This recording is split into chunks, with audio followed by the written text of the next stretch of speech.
Hi, it's Dr. Resa Lewiss, dropping in to tell you about a book that Dr. Adara Landry and I wrote. It's called Microskills, Small Actions, Big Impact. It's a business self-help book coming in 2024 by HarperCollins. Pre-order now, Microskills, Small Actions, Big Impact, wherever you buy your books.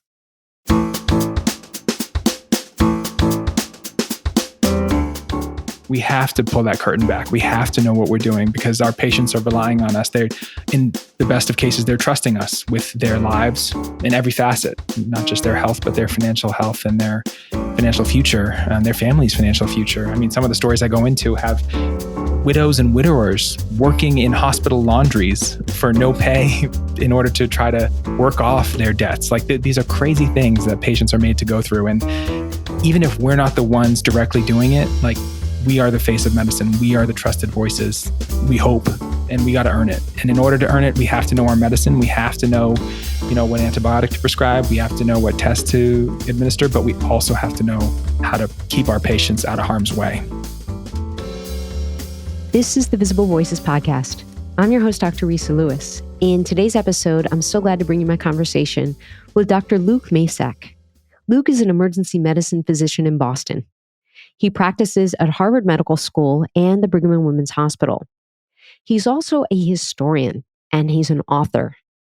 Today, we're speaking about his second book entitled Your Money or Your Life: Debt Collection in American Medicine. Let me read you a little bit about the book. Your Money or Your Life reveals how medical debt collection became a multi-billion-dollar industry and how everyday Americans are made to pay the price.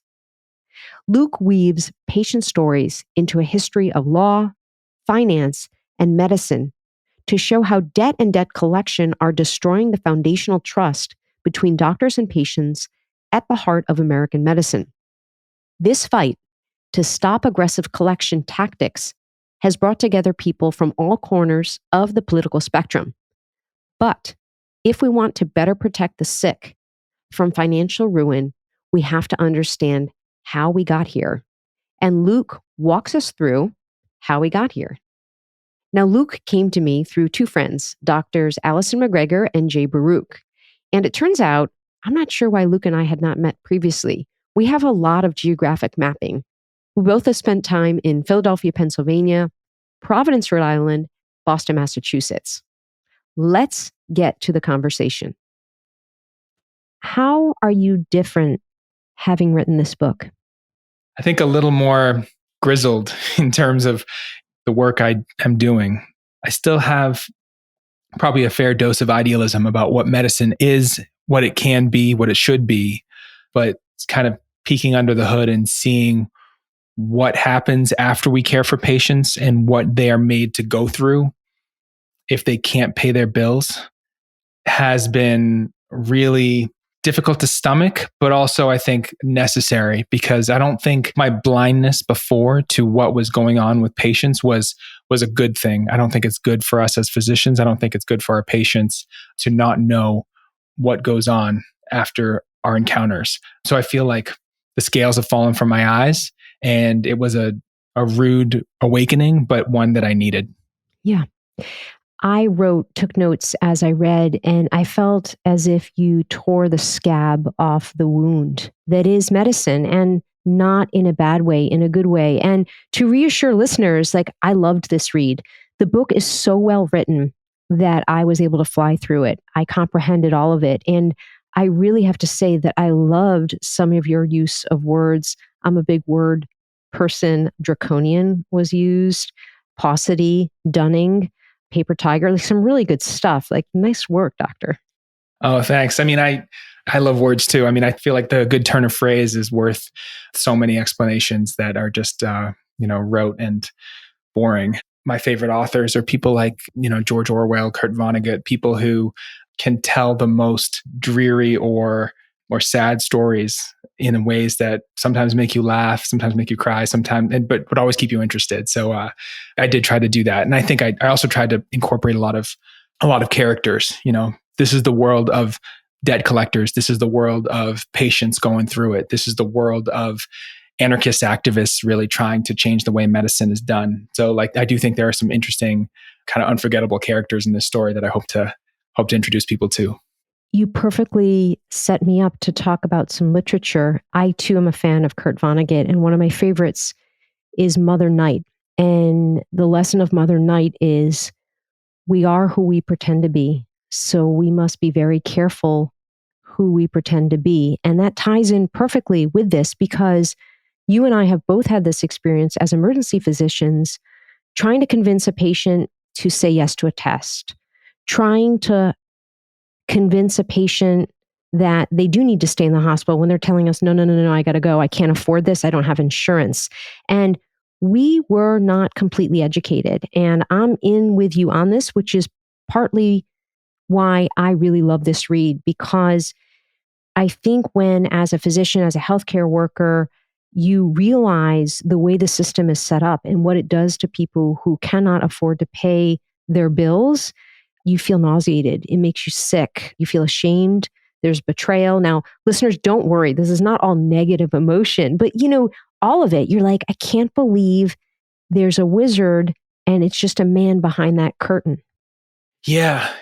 I definitely did not know when I was trying to convince patients to stay for the stress test or to, be admitted for their worsening cellulitis or significant pneumonia that I was setting them up for financial disaster later on. I would come to learn that some of the hospitals I was working in were suing patients and garnishing their wages, putting them on payment plans that had them paying single visits back for 5, 6, 7 years, even if they were single moms or recent immigrants or folks living on disability income, like this crazy stuff.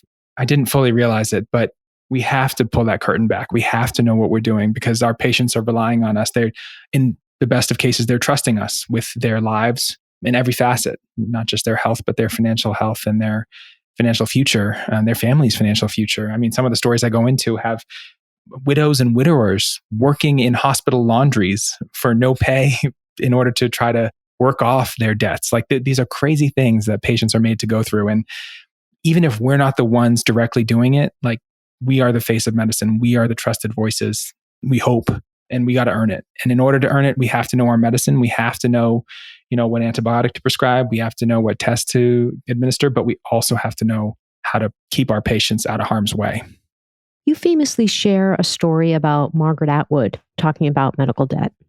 Yeah, Margaret Atwood. Anyone who's read *Handmaid's Tale* knows Margaret Atwood, but she also wrote a book about debt. She gave a series of lectures in Canada, the Massey Lectures, a famous series of lectures in 2008, and her chosen topic was debt. Auspicious timing for it. Her book called *Payback*, she wrote afterward based on those lectures, and she writes about her own family because when her brother was born, she writes, her mother and father were not allowed to leave the hospital after the delivery until they paid off their debt. And they really weren't even allowed to leave until her father received his next paycheck and could pay off the debt from their visit. This is Canada. We now know it as the place with single payer healthcare that we always look to as like, oh, look at them. They got it done. This is a living memory for a very famous Canadian that her own family wasn't allowed to leave the hospital because of debt. And that's not a situation that would ever happen today in Canada. Canada doesn't have a perfect healthcare system, but they don't detain people for inability to pay. So she points to that as kind of a horrific example of what's possible when systems don't work, when they don't look out for people. But as I was to find out, that sort of situation is not so far-fetched where we live today. I mean, we have people being arrested if they don't show up for their court hearings over medical debt. So medical detention is a reality in America today in a way that it was in Canada 60 years ago and was in debtors' prisons in the UK 200 years ago. But we still live with that today, insanely enough. There are many things that you have shared that resonate with me. And you've talked about a single payer system, that we don't have that in the United States. And that may be one of the ways to find our way out of this morass that is the medical debt in the United States. Can you say more about that? Yeah, sure. Single payer, another name for Medicare for All or whatever moniker you want to put on it, is basically what Medicare is, just usually in people's minds who are advocating for it, a better version of Medicare, right? So you have the government paying providers for care. It's not nationalized in the way the NHS is, in the sense that doctors aren't employees of the government, but the government is the main single payer for healthcare services. The advantages of that are manifold. The biggest one probably is that you don't have private health insurers. Did you just use the word manifold? I did. I should probably stop using that word when I'm talking, but yeah, I did. I love the word. They are many and numerous, many advantages. So one is that you don't have private health insurers, right? You're not paying some middleman to skim off the top while denying care that is medically necessary. And the other is you can structure the system as you see fit as a polity, right? So if you don't think that people should pay at the point of care, which we know keeps people from necessary medical care, then you can say that care is free at the point of care, that we are paying for this through our taxes and you shouldn't be charged every time you need to access care when you're sick.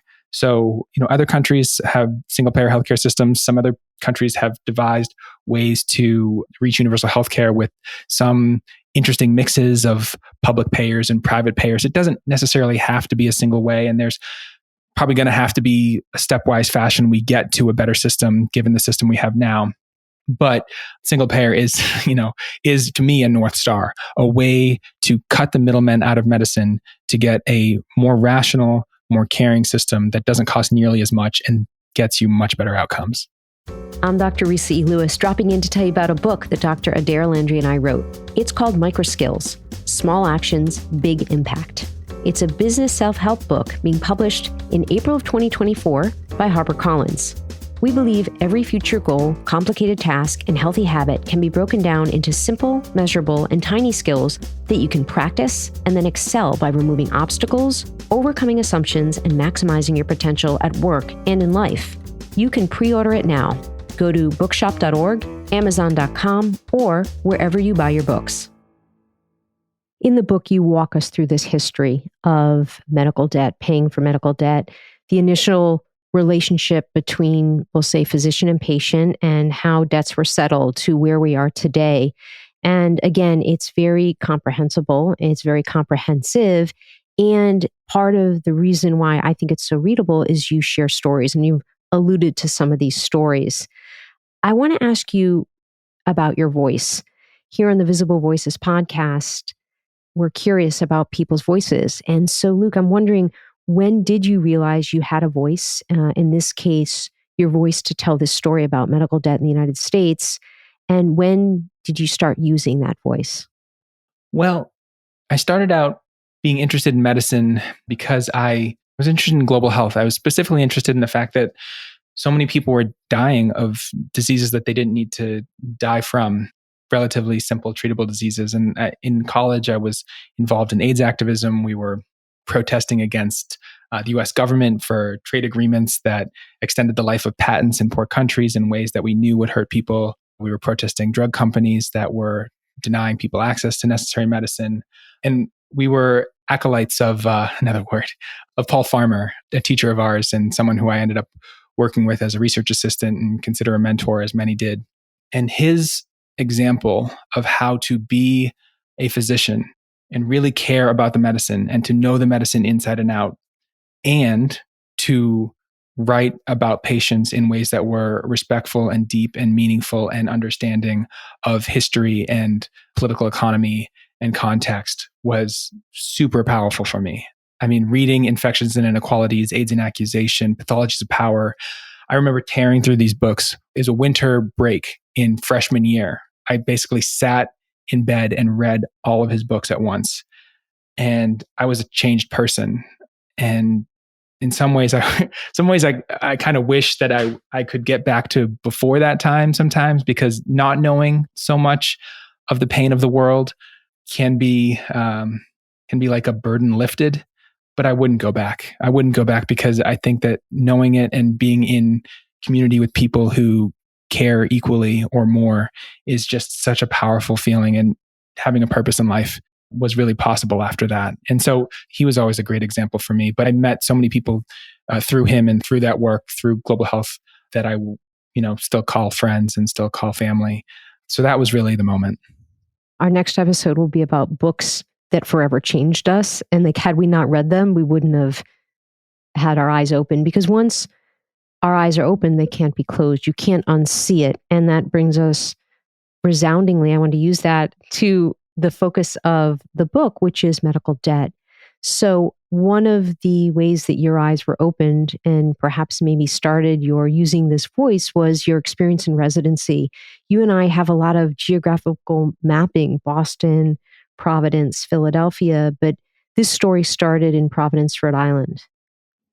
Yeah, I was a resident in emergency medicine in the Brown program, and I loved those hospitals. I mean, Rhode Island Hospital was a great place to train and is full of some of the most dedicated, knowledgeable physicians and nurses and techs I've ever met. At the same time, I knew that my patients there would sometimes tell me that they were worried about following our recommendations. They couldn't afford their medicine. They worried about staying overnight. Sometimes they didn't think that we had their best interests at heart when we were ordering things like chest x-rays or CAT scans. They told me I was trying to make a buck off them. And at first, I didn't know what to make of these statements. I mean, I didn't want to believe them. I certainly didn't think that was what I was in it for when I was working, 12-hour shifts, 6 days a week, for $60,000 for 4 years. But I wondered if there was something to it. And I'd heard about things like this going on. I'd heard about patients being sued and having their wages garnished and having their bank accounts emptied and having their homes foreclosed on. But I thought it was a crazy thing that a few hospital bad actors did, and it wasn't a widespread practice. I'd heard about it at Johns Hopkins Hospital. I'd heard about it at Yale back in the day. I had some vague notion that this happened some places, but it didn't happen where I was working. Or at least I just wanted to make sure. So I went to the county courthouse and I started looking at court records, and I found out it was happening. It happened a week prior. It was happening to hundreds of patients a year, and it was happening right under my nose. And I didn't know, but I felt ashamed for not having known. I felt ashamed for having told my patients they had nothing to worry about when they did have something to worry about. That was my moment of awakening right there. Yeah. I mean, it's such an amazing story. You did your own investigative journalism, so to speak. You tried to get your write-up published. Maybe larger outlets were like, no. And you did ultimately publish what you found in a smaller outlet. Take the listeners through that story. I was trying to think what to do. I knew I couldn't keep going to work while this was happening. I couldn't face another patient who showed up late with a heart attack or stroke for fear of the bills, or try to convince another patient that they should indeed stay overnight when they were worried about their bill, when I knew that they might face legal action if they didn't pay up quickly. So I wrote an op-ed and I sent it to a bunch of outlets. Like you said, they weren't interested. Eventually I sent it to Uprise Rhode Island, a small blog run by a progressive muckraker in Rhode Island named Steve Ahlquist. And I read his stuff. I loved this stuff, but I didn't think anyone else read it. So when the post went up, I titled it Lifespan, Stop Suing My Patients. I was trying to be as direct as possible.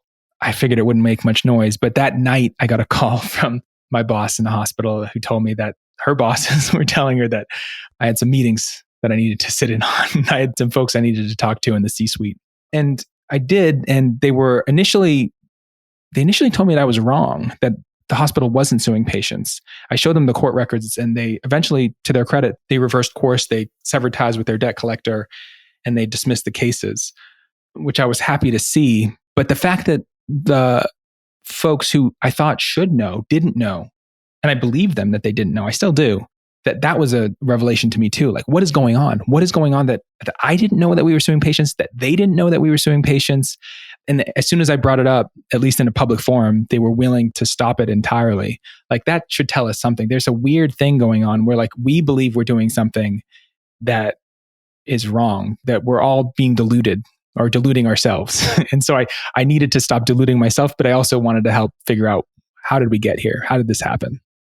We talk about the US healthcare system being actually a sick care system. And for me, this kind of goes to an even deeper, uneasy level of a sick care system. Like, this piece that is the US healthcare system is sick. Yeah. I mean, what is healthcare at base? Why do we go into medicine? We want to alleviate suffering. We want to, if we can, cure disease, restore people to health. None of us went into this to throw our patients in courthouses and in jail cells. Like, that's the exact opposite of the humanistic spirit, what Paul Farmer used to call expert mercy, that led us into this work. And so realizing that I was a part of this system that was leading people into legal jeopardy was so disheartening. was just so deflating. And medicine's hard enough, like you go through all this training, you get through COVID, you get through the rigmarole that the system isn't right. We live in an unjust country and unjust world. Like that so much of what we do isn't right, and you try to slog through it and you try to make the best of it that you can. But this was just a step too far, right? I could not stomach this one. What struck me is, it's a perfect formula that we see a lot in America in terms of depersonalizing it. So take the debt collection out of the hands of the physician, out of the hands of the hospital, bring in a third party. The third party deals with the collection, does the quote, dirty work. We don't see it. We don't talk about it. We don't learn about it. So it must not be happening. And guess what? It is. So I'm wondering if you can say a little bit about that and actually, tell everybody where we are today in 2023 compared to when you first started doing your investigating for this book. Yeah, absolutely. It's actually part of the sales pitch of those third-party debt collection agencies. Many of them specialize in medical debt collection. It's a huge part of their business. I mean, medical debt is the biggest line item on credit reports, in the country. But in some studies, it's more than every other kind of debt combined. So this is a huge part of the debt collection business. And part of the way that they sell their wares is they say, you're a doctor. It's not your job to collect from folks who can't pay. That's beneath you. That's not what you do. That's not what you trained for. But that's what we do. That's our job. That's what we're good at. We are adept at this. And so they push this sales pitch, and it worked. It worked for doctors' offices. It worked for hospitals. And it's a source of a lot of their wealth now, but it's also the source of a lot of our ignorance about what's going on, because now that even hospital billing and collections departments are farming out their self-pay accounts, the folks who don't get covered by insurance entirely, they farm those out to third parties. They're not involved in it either. And so as aggressive as those third-party collection agencies want to be, like they feel relatively free to do so. I think that's a large part of the reason we don't really know about what's going on. I will say that, and to the second part of your question, like a lot of things are getting better in this world. I mean, in 2018, 2019, 2020, we started to see some studies coming out about the frequency of this debt collection. And even a couple weeks ago, JAMA published a survey by the Leapfrog group showing that a third of hospitals will engage patients in some sort of legal action if they can't pay. But the number of lawsuits being filed is, in some other studies, going down quite precipitously. I mean, it started with COVID, right? Since the courts were actually closed. And then a lot of hospitals realized that it would seem in bad taste or unconscionable, perhaps, to sue patients when their lives were completely out of their hands during the COVID crisis. And so a lot of debt collection lawsuits halted. And in some estimations, they haven't actually picked up again. In Maryland in particular, and in some other studies in the Midwest, we've seen that the number of debt collection lawsuits have gone way down and stayed down, at least for now. So they still exist. People are still getting sued. People are still getting taken to court for debts they can't pay and won't pay. But some things are getting better. Some states have taken some action. The federal government has taken some action. So, this isn't an insoluble problem. In addition to reading the book and learning more, listeners that want to do something, what's one thing they can do? I would say if you work for a hospital, and many of us do, I mean, 3/4 of physicians now work for large corporate entities, large practice groups, large hospitals. Some of us work for private equity or for health insurance companies directly. If you work for one of these entities, especially if you work for a nonprofit hospital, they have to have a financial assistance program, right, by law. And it has to be widely publicized. So you should be able to find it online. Find out what your hospital's financial assistance program is. What is the cutoff at which people can get free care? Right? For most hospitals, it's around 200% of the federal poverty level, or about $60,000 for a family of 4. If you make less than that amount, you should be able to qualify for in most hospitals for free care. And they have to apply for it. And sometimes it's onerous, but you can tell your patients, right? If they come in saying that they are worried about paying their bills, you can tell them, you have rights here, and our hospital has a free and discounted care program, and you might well qualify for it. And there are even people who can help you apply for it. There's a group called $4 that I've come to know and really admire, even joined the board of recently. They will, for free, in solidarity with patients, help you apply for charity care. If you just reach out to them, $4.org, they will help you apply for financial assistance. So there are people out there willing to help. And I think we should be a part of pointing people in the direction of those solutions. Yeah. Again, another formula that we see of self-educate, advocate, and use your privilege to make it better for those that don't have access. Yeah, absolutely. And then there are larger solutions too, right? There are groups like Physicians for a National Health Program that are pushing for a single payer healthcare system, organized tens of thousands of doctors around the country. And being a part of that movement has been a real source of hope for me, that I'm helping move us towards something bigger and bigger than myself, right? We can't do this alone, right? Working in concert with other folks, like-minded people who really want to work in a system that is decent to our patients is something that helps me wake up every morning and keep going to work. So if you're looking for more folks doing that sort of work, then there are groups like the Debt Collective, Physicians for a National Health Program, and other groups I read about in the book who are doing good work. Your legacy. I always hope it's to work with other people pushing for a better world, right? But I do hope that I'm part of a movement that builds a healthcare system that is decent, that in their moments of greatest vulnerability, patients can turn to and know that we are looking out for them, that we have earned their trust.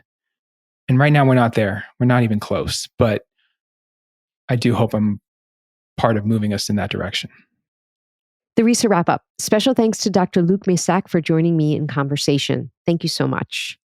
3 take-home points for you, audience. Number 1, it can never be a bad thing when a logophile and a bibliophile sit in conversation and discuss books and discuss words. A logophile, as you probably gleaned, is a lover of words, and a bibliophile is a lover of books. And it's always a joy for me to be in conversation with someone who loves 2 things that I also love. Next, healthcare providers, healthcare workers, healthcare team members. I do think we owe it to ourselves to educate, learn about the medical debt collection system, about healthcare dollars, where they go, who pays for them, and who suffers when those dollars cannot be paid.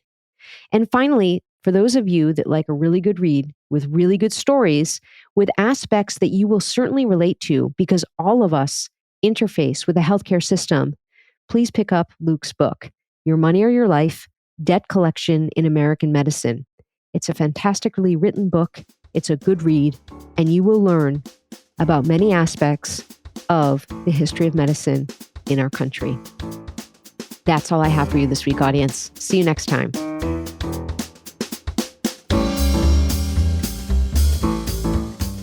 The Visible Voices podcast amplifies voices both known and unknown, discussing topics of healthcare, equity, and current trends. We are a production of the People's Media Network. Our team includes Dr. Giuliano DePortu and me, Dr. Resa Lewiss. Please find me on social media at Resa Lewiss and through the website, thevisiblevoicespodcast.com. If you like the podcast, please rate and review us.